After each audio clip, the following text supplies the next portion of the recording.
নমস্কার বন্ধুরা, পাকঘরের পাঠশালায় সবাইকে স্বাগত। খাবার যতই সুস্বাদু হোক আর যার হাতেই রান্না হোক, মায়ের হাতের রান্নার স্বাদ সবার উপরে। আজ আমি আপনাদের সাথে শেয়ার করব আমার মায়ের হাতের একটি রান্নার রেসিপি। রেসিপিটি খুবই সাধারণ কিন্তু খেতে খুবই সুস্বাদু। চলুন তাহলে দেখে নিচ্ছি আজকের রেসিপি, ডালের বড়া দিয়ে মোচার ঘন্ট। মোচার ঘন্ট রান্না করতে হলে মোচা ছাড়িয়ে বেছে নিতে হবে। তার জন্য মোচার বাইরের এই লাল খোলাগুলো এইভাবে টানলে খুলে আসবে। তারপর এই সাদা ফুলগুলোকে এইভাবে ছিঁড়ে নিয়ে বেছে নিতে হবে।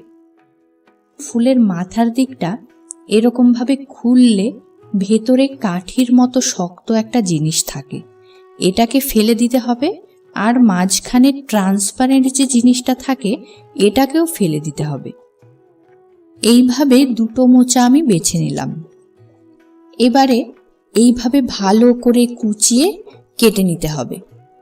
আর একটা কথা এখানে বলে রাখি, এই যে মোচার ভেতরের যে সাদা অংশটা বাছা হয়নি, এটা বাছার দরকার পড়ে না। এটা এতটাই নরম হয় যে এই খোলা সহই ভালো করে কুচিয়ে কেটে রান্না করা যায়। মোচা কুচিয়ে কাটা হয়ে গেল। এখানে মুসুর ডাল আমি আগে থেকে ভিজিয়ে রেখেছিলাম। মুসুর ডাল মিক্সার গ্রাইন্ডারে বেটে একটা বাটিতে ঢেলে নিলাম।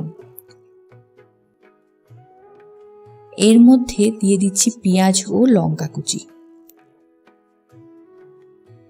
দিচ্ছি নুন ও একটু হলুদের গুঁড়ো। এবারে ভালো করে মিশিয়ে নিচ্ছি। একটা কড়াইতে তেল ভালো করে গরম করে ডাল বাটাটা দিয়ে ছোট ছোট বড়ার আকারে তেলে ছেড়ে দিলাম।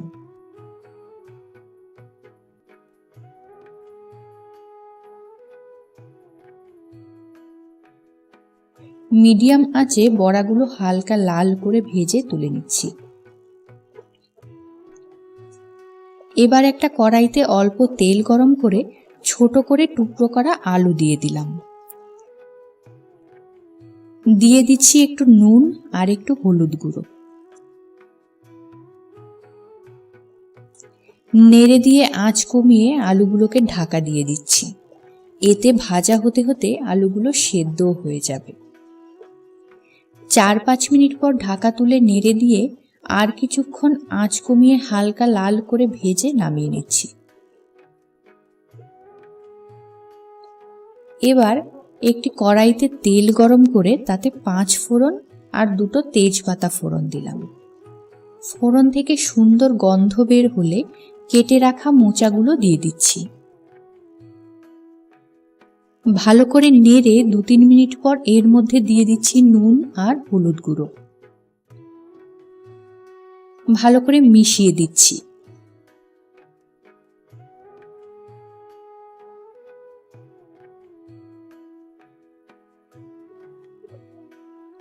এবারে আঁচ কমিয়ে ঢাকা দিয়ে রান্না হতে দিচ্ছি।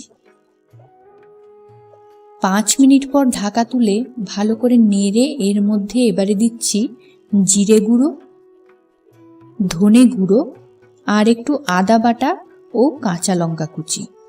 সব মশলাগুলো ভালোভাবে মিশিয়ে দিচ্ছি।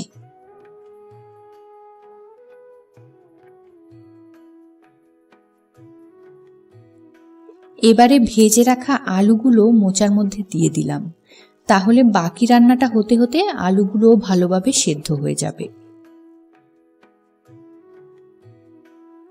এবারে ঢাকা দিয়ে রান্না করব 10-12 মিনিট।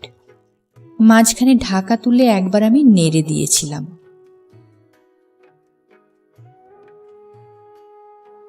ঢাকা তুলে ভালো করে নেড়ে দিয়ে দিলাম জল।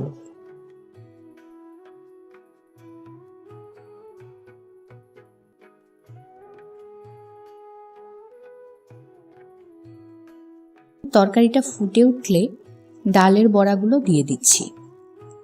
এবারে একটুক্ষণ ফুটতে দেব। মনে রাখবেন, ডালের বড়া দিয়ে যে কোনো তরকারি রান্না করলে রান্নার অনেক ঝোল বড়া শুষে নেয়, তাই প্রথমেই ঝোলের পরিমাণটা একটু বেশি দেবেন। দেখুন, আমি অনেকটা জল দিয়েছিলাম। এখন শুকিয়ে এরকম মাখা মাখা হয়ে গেছে, বড়াগুলোও নরম হয়ে গেছে। সবশেষে একটু ঘি দিয়ে নেড়ে নামিয়ে নিলেই তৈরি মোচার ঘন্ট। গরম ভাতের সাথে পরিবেশন করুন, খুব ভালো লাগবে। আজ এ পর্যন্তই, আবার আসবো অন্য কোনো রেসিপি নিয়ে।